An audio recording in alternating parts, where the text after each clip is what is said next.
Nadiskubre ng mga senador ang anilay red flags sa 2026 budget ng DPWH. Kasama dyan ang mga proyektong tapos na pero pinondohan ulit.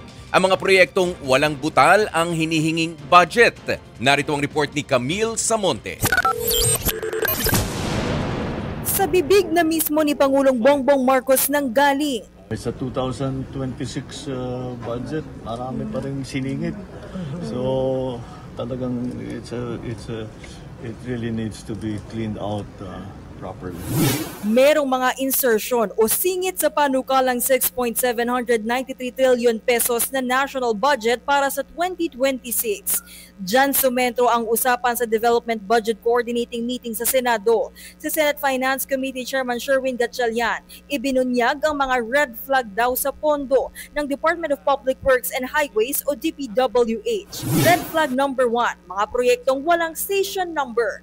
Red flag number 2, mga proyektong umuulit, ginawa na, gagawin pa ulit. Kumbaga, may pondo, popondohan ulit.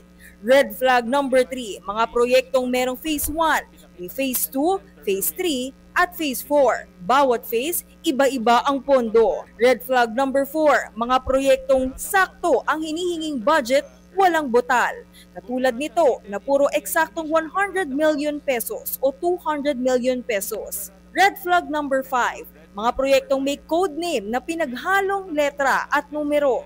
Red flag number 6, mga proyektong nasa 2025 budget na, abay nagbabalik sa 2026 budget. Sinigundahan niya ni Senator Ping Lacson, may 500 items sa flood control projects daw ang pare-pareho ang halaga. Red flag po ito eh. So I'd like to propose that by your leave, Mr. Chairman, that we should schedule an executive session. Ibinunyag rin ni Senator Erwin Tulfo na may impormasyon siyang nakuha na sa NEP pa lang ay nagbubulungan na para magsingit ng budget. Kapag nakalusot yan, mabubulsa na naman ang pera para sana sa taong bayan. This is pork barrel. Plain and simple. Kasi ang nangyayari ngayon, flood control programs parang deja vu po ng pork barrel scam ni Napoles. NEP may insertion, House Gov may insertion, Senate version may insertion, BICAM may insertion. Quadruple whammy po ang tama ng Pilipino rito. Paliwanag naman ni Budget Secretary Amenah Pangandaman, hindi nila kayang isa-isang i-check ang pondo ng kada proyekto na isinusumiti sa kanila ng DPWH. 700 pages daw kasi ito at nasa 15,000 ang line item sa DPWH budget. Wala po kaming expertise or even engineers to check each and every project sa DPWH. Wala po kaming ganong expertise to check. We assume that the DPWH already knows what they're doing given their mandate and then given the number of employees that they have.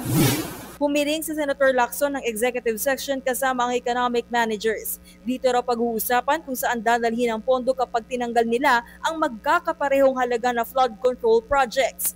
Nasa 50 billion pesos ang mga proyektong may iisang halaga. Nakaschedule namang magpulong sina Pangandaman at bagong DPWH Secretary Vince Dizon para pag-usapan ang 2026 budget. Nagbabalita mula sa Frontline, Camille Samonte, News 5.